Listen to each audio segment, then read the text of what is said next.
ဒီမှာငါနဲ့ခေလာခဲ့တယ်အိုး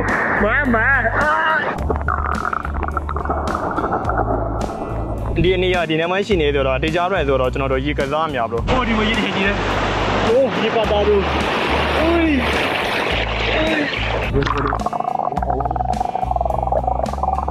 ြီးရဟိုဟို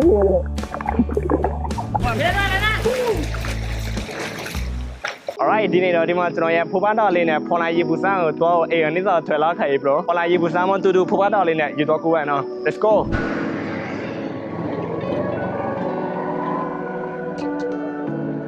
Bye bro ด้วยไปกันต่อဖိုးပတ်တော်လေးနဲ့ဖော်လာရီပူစမ်းတော့ bro ဒီမှာဖိုးပတ်တော်လေးတာကြတော့တာ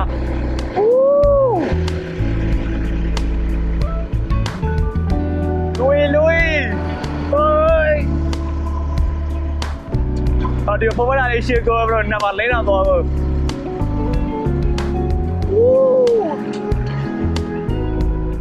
โอ้ดีมาวิวลาง่ายอ่ะอันนี้เนี่ยเราจะนอนเมียล้อนี่นี่อ่ะบรเอาคุณล่าเราจะนอนเมียล้อนี่แหละล้าเนาะบรดีล่าเราจะนอนเมียได้รอ alright ลุย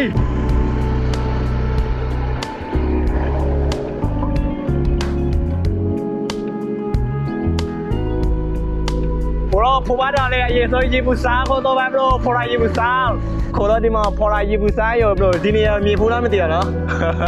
ဟောလိုက်ဒီနေရာကျွန်တော်အိုးအရင်တကစပီးဆိုလေးနဲ့လာတဲ့ရေပူစားဘလို့အဲ့ဒါဖော်လာရေပူစားဟိုကြီးတခါတော့ကျွန်တော်ရဲ့စပီးဆိုလေးနဲ့လာတော့ကျွန်တော်ဖော်လာရေပူစားတဲ့တွေတော့ဝယ်မရနော်ကျွန်တော်သွားတဲ့အချိန်နဲ့ချိန်ပြီးရောဘလို့ဒီနေ့တော့ကျွန်တော်ရဲ့ဖိုးပါတော်လေးနဲ့နေလဲ3နာရီတည်းနေစားရလားဘလို့โอเคဒါဆိုရင်ကျွန်တော်ရဲ့ဖိုးပါတော်လေးနဲ့တူတူသွားကြည့်မယ်ဘလို့အဒီဖော်လာရေပူစားကို let's go လူဘလို့ပိုက်ကန်တော့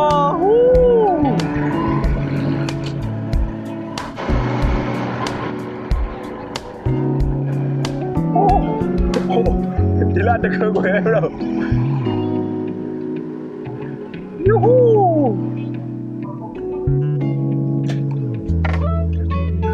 Welcome to Poland Yibusa bro let's go Poland Yibusa แล้ว bro welcome ด้วยညာကြီးရောရင်လူတော်လာဟိုးဘရောရောက်ကနေရမှာဟာလူကြီး bro ဘရောကျွန်တော်တို့ရော broကိုတော့ကျွန်တော်တို့ဖော်လာရီပူစားရောဘရိုတစ်ချက်ဒီနေရာလေးမှမီတော့မသိရနော်ဒီနေရာလေးကျွန်တော်အရေးတခါစပီးစုံနေတဲ့လာတော့ထိုက်ကန်နေရလေးနော်ဒီမှာတရှိပါ Welcome to ဖော်လာရီပူစား let's go မယ်ဘရိုအရေးတခါတော့ကျွန်တော်ရဲ့စပီးစုံလေးနဲ့လာတော့ကျွန်တော်ထဲတွေဝေးမရနော်အခုတော့အချိန်မပြေသေးရဘရို alright ဝေးကြည့်မယ်ကျွန်တော်ဒီနေ့မှနီးနီးရဘရိုကျွန်တော်နေငုံတော့ဖော်လာရီပူစားတော့နော်ဒါမှ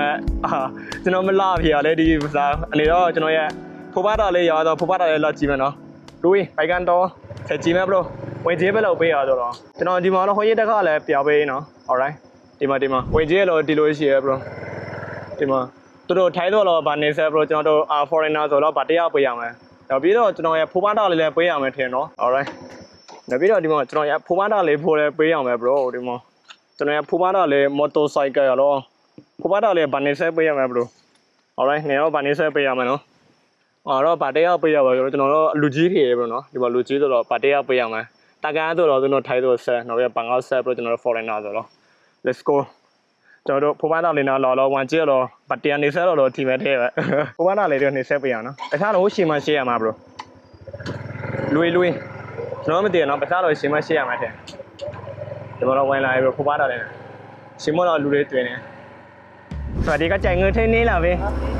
ได้ครับได้ลงได้โอเคครับพี่ตခြားဒီမှာရှင်းရမှာလေ bro နော်พอเรายิบซ้ำตัวจีบมันปีนี่มั้งจ่ายเงินยังไงครับพี่สวัสดีครับ40 บาทตาเข้าคน20ลด20เล่นน้ำเย็นฟรีแช่น้ำแร่ร้อนต้องซื้อบัตรอีกทีนึงถ้าไม่เล่นน้ำแร่ร้อนก็ซื้อเฉพาะอัตราเข้าตอนนี้บ่าย 3ปิด 4 โมงครึ่งอีก1 ชั่วโมงปิด 4 โมงครึ่งเหรอพี่อ๋อนี่เปิดปีไหมครับ 4 โมงครึ่งเครื่องการน้ำจะได้จิ้มบัตรครับแต่อัตราเข้าเนี่ยบุคคลคน20ลด20นะครับคน20 120นะคนไทยไม่ใช่นะต่างชาติเหรอคนต่างชาติครับพม่าครับ100ใช่ต่างชาติ100นะ100ลด20อ๋อเนี่ยก็โอเคญี่ปุ่นนะไม่ใช่ญี่ปุ่นพม่าครับพม่าเย้เหลือจังเลยพี่ขอบคุณมากครับพี่ဒီမှာကျွန်တော်ရဖိုးပါတာလေးကနေဆက်ပြီးတော့နောက်ပြီးတော့လူတော့နေဆက်တော့တရားနေဆက်ပြီးတော့โอเคครับพี่ค่ะ ได้ขอบคุณครับ ตรงไปตามลูกศรสีแดงมีที่จอดรถแล้วก็เดินเข้าไปถึงเลย อ๋อโอเคขอบคุณมากครับพี่ ครับไปอยู่เหมือนคนไทยเลย แล้วพี่ จะโชว์อะไรบรดีมั้ยไปก่อนครับพี่ไปกันต่อบรต่อไปบรผมมาแล้วเนี่ยนิสัยเราดีมั้ยตัวนิสัยอุ้ยอ๋อจบตรงนู้นก็ได้มั้ย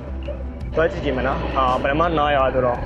စက္ကန့်နားနဲ့ဒီမှာလာမဲ့တဲ့သူပြောတော့ပိုင်းထဲမှာတော့နားရတယ်ဘလို့။ alright ကိုတော့ဝမ်းလောက်ရဲ့ဘလို့။အော်ဒီရှင်မလည်းနားရတယ်။ဟောခေါ်။ဟူးသူပြောတော့ထဲမှာရီဖိုကစားမဲ့ဆိုတော့တော့ထားနေဆက်ချက်ပေးရမယ်သူပြောတာ။ Okay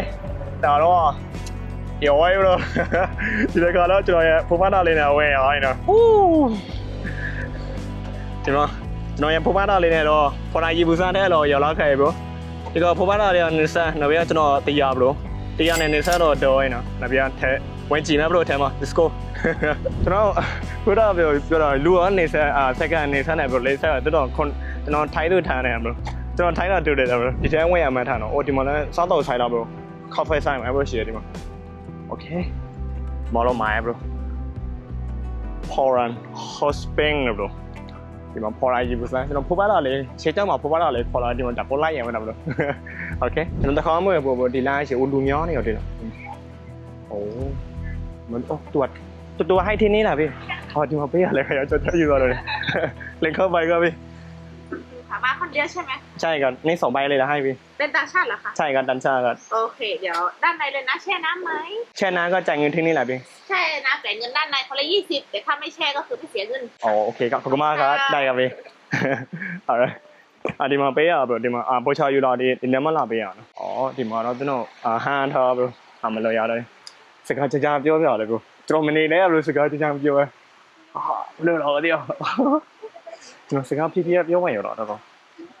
ကျွန်တော်ဖြည်းဖြည်းပြောမနေနဲ့တော့ဘလို့ကျွန်တော်စကားကြကြမျိုးမှရကျွန်တော်ကားများမှရတော့ရ။ဟုတ်တယ်ကျွန်တော်ကားများနောက်ပြီးဒီမှာခွေးလေးယူလာများတော့ဘလို့မိုင်းလေးတော့ပဲခေါ်ရလိုက်ဘလို့မရနော်။ဒီမှာမီးလေးပေါ့ညတရကောင်းလေး။ကြည်တဲ့နောက်ကိုတည်ဘလို့ကျွန်တော်တော့ရှေ့ပြစီရမလို့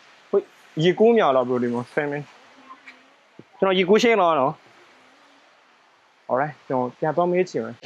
အော်မတော့ရှင်းတော့မေးချင်ပါဘလို့နော်ဒီမှာတစ်ချက်တော့မေးကျွန်တော်ရေကူးရှင်းလောက်ပူနေရောအိုးဒီမှာမိုင်းနေရောဒါဘာမှမသိရော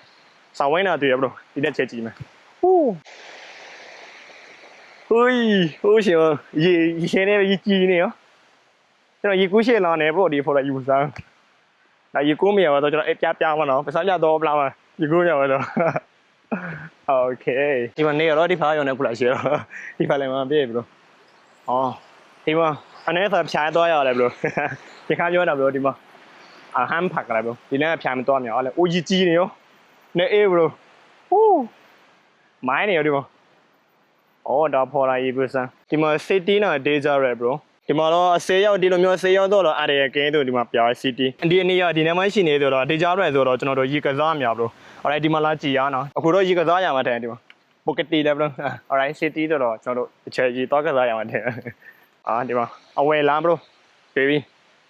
ทางเข้าตรงนี้ဒီမှာ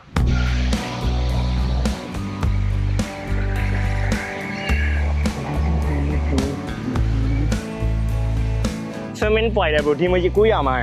alright ပြေးကြီးတော့ကိုမတော့ဒီနေရာမှာအရှိမတစ်ချက်သွားကြည့်မယ်ဒီမှာလာမပေးရလားမသိဘူးကျွန်တော်တို့ခါဗျာမဲလန်က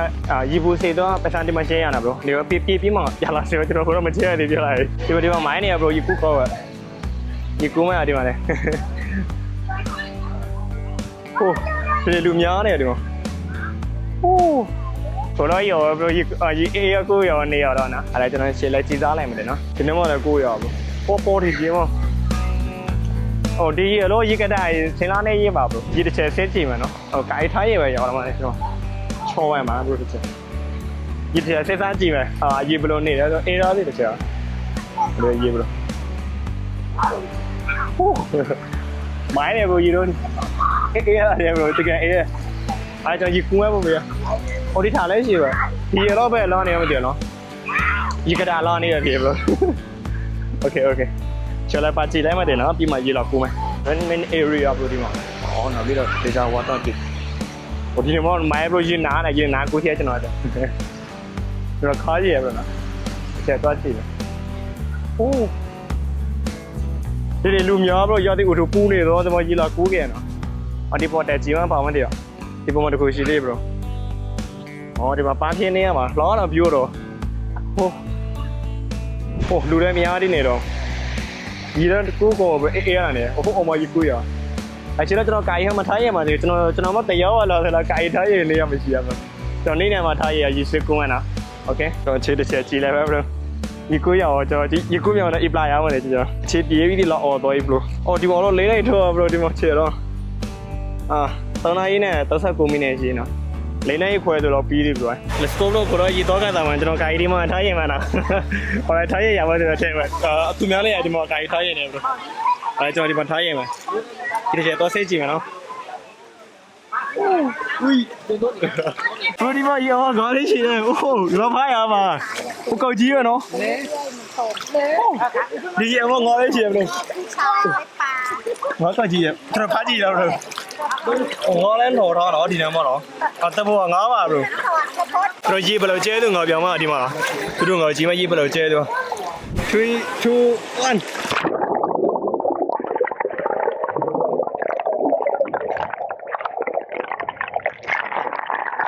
ဘာလို့နေရဘယ်ကြီးတယ်ပါခုနငါးလေးမပေါ်ပြေးရတော့အဲ့ဒါမတော့ကြည့်မယ်ဒီနာဆုံးနေတော့ကြည့်မှာတော့ဟိုရှင်မတော့ရေနာလို့ပြောလို့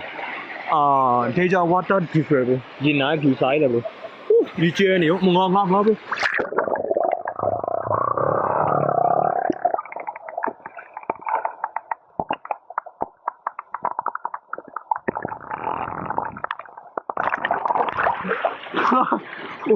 ငါတော့မရဘူးလို့ငါလူချင်းတော့ play ရတယ်ဘလို့ဟောတယ်ငါတော့မရဘူးငါဒီလို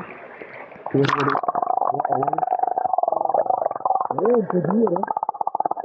ဟိုရ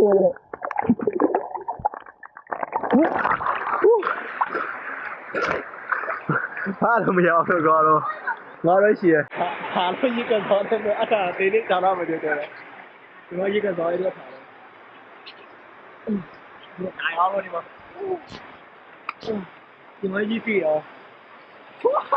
ဟိုကြရေးပို့ချေရောအော်ရေးကောင်းလိုက်လို့ထားတော့ဒီမှာထားမလို့တော့နေတော့နိုအမ်ဘာလို့ရအဲ့ညာတော့ကြည့်မယ်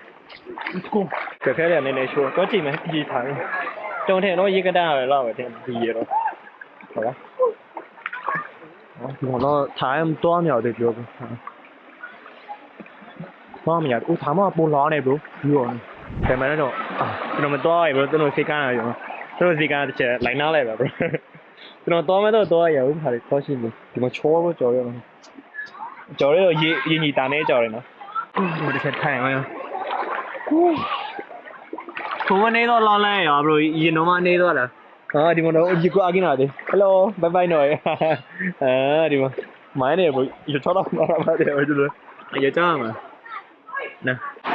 ငေါမျောတယ်ဘယ်ဒီကောမြင်ရမသိရနော်ကျွန်တော်တစ်ချက်ပြောင်းပေးမှတော့ငေါတယ်ငါတစ်ချက်ကြည့်မလို့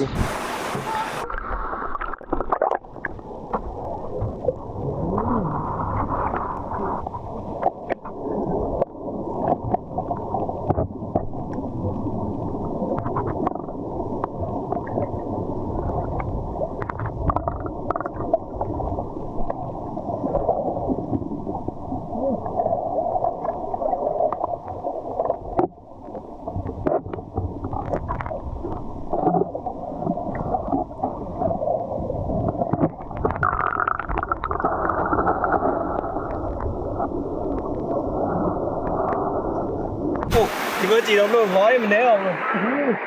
ငေါတော့ကြည့်ရပြီမှာခုနမြင်ရတော့ဒီထဲမှာခလာနေကိုသူတို့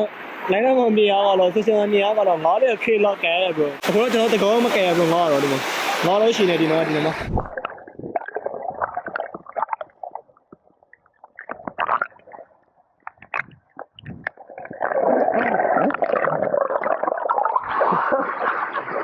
โอ้ငါးရလူချစ်ချွဲလို့ဒီကလူမရင်အောင်လူကြော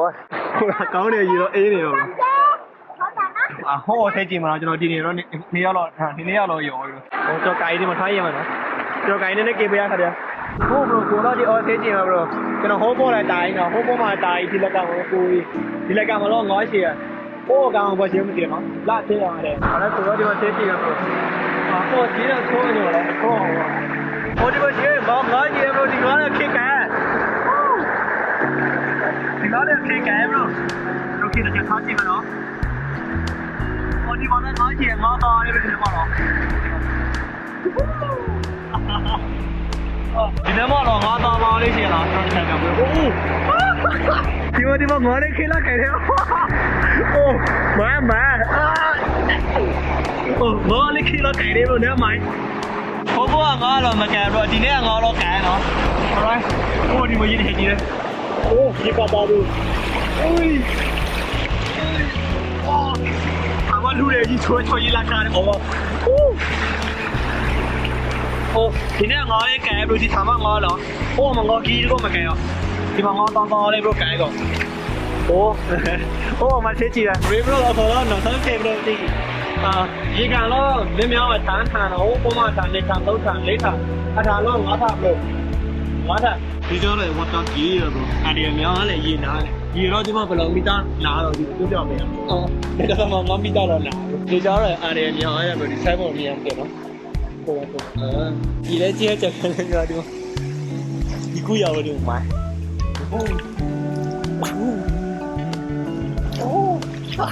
ยีกูว่าดีเลยว่ะโอ้ဒီနေ့မှမလူလေအေးလူရနေနေရယ်ဟိုတဲ့ခေါ်တော့ကျွန်တော်ยีกูပြောင်းတော့ဟုတ်တယ်ဒီနော်ကျွန်တော်ยีกูဘယ်လိုကြွားတော့တစ်ချက်ကြည့်လိုက်တော့နေတော့အဖာနဲ့ကျွန်တော်မြင်တော့မဲနေလားပြောဟုတ်တယ်ยีกูတော့3 2 1 เดี๋ยวๆนะ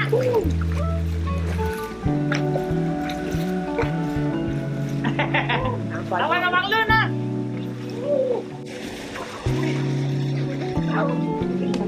กูยุ่งแล้ว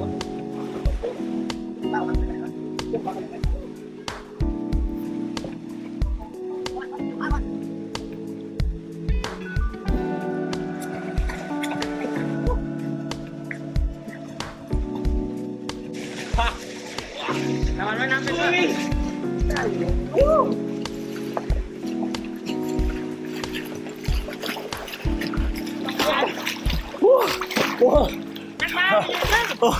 โอ้ alright เราอยู่คู่ไหนนะพระทุกโอ้บ้านเนาะอยู่คู่ไอ้จ้อยมาเดี๋ยวคู่เนี่ยไปโอ้ไม่เนี่ยเดี๋ยวเราจะมายี่ละคู่ย้อนมาอยู่คู่เชียဒီမှာအေးကျွန်တော်ခေါ်တော့တာမယ်ဘရိုကျွန်တော်ကြိုက်တော့ကြည့်မတဲ့ပုံမှာကြိုက်မရှိမှာကျွန်တော်ရီကူကြောက်ကြွားနေတယ်မှာရီကူကြောက်ကိုရီကူတတာတယ်ဟုတ်တယ်စကေးတော့မပြောနဲ့ဘရိုကျွန်တော်ကြိုက်တစ်ချက်တော့ကြည့်မယ်နော်ဘရိုဟောကြိုက်ရှိသေးမြင်နေရတယ်ဘရိုဟုတ်ရှင်ဘရိုလင်းနဲ့ခွဲရမှာနော်ချက်ကြည့်မလူတွေတော့ပြန်ကိုသူတို့တော့လင်းနဲ့ခွဲပြီးလို့ပြောကျွန်တော်တော့ရီကူပြီးဘရိုဟုတ်လင်းနဲ့ခွဲမှာဒါ9မိနစ်လို့ဒီမှာကျွန်တော်တစ်ချက်ပြပေးမှကျွန်တော်ရေမကိုးရင်ကျွန်တော်လိုက်ပြပေးမှခင်ဗျာဒီထားမှရှိရဘရိုရေပူစားနေတယ်မနော်အခုတော့ချက်ကိုလေဒါလင်းနဲ့9မိနစ်ပဲကြာရဟိုဒီမှာတော့ရေနွေးဘရိုဒီမှာတခုရှင်းတော့ရေပူစားနော်ဘေးဟိုးမတဘောဘရိုဟိုကျွန်တော်ရေကူးပြီးခေါ်တာဟိုဒီရေတော့နည်းနည်းနော်ဘရိုနူရနေဟိုမှလည်းရေစင်ရှိရတော့ရေချိုးရတယ်ဒီတော့ပဲဘာမှမခေါ်ရတယ်ကိုတော့ကျွန်တော်အိပ်ပြောင်းမယ်ခင်ဗျာကျွန်တော်ရဖိုးပန်းတာနဲ့ပြောင်းမယ်ဖန်ကဲ alright ဒီနေ့တော့ကျွန်တော်ရဖိုးပန်းတာလေးနဲ့ဒီဖော်လာရီပူစားတော့ရလာနာတယ်နော်ဟိုအရင်ကတော့ကျွန်တော်ရဆက်ပြီးဆုံးလေးနဲ့တော့ဒီဖော်လာရီပူစားတော့ဝင်မရအောင်ဒီကတော့ဝင်ရအောင်ဘရိုအခြေထဲပြေးတော့လင်းနဲ့ခွဲကိုအိပ်ပြောင်းမယ်ဘရိုကိုတော့ဘိုင်းတော့ဒီဖိုးပန်းတာလေးရှိတော့ကျွန်တော်သွားရအောင်အဲ့ဒီကတော့ကျွန်တော်ဆက်ပြီးတော့ over တီးရရောဒီကတော့ edit နော်ကိုတော့လက်ကြည့်ပါတို့ I can do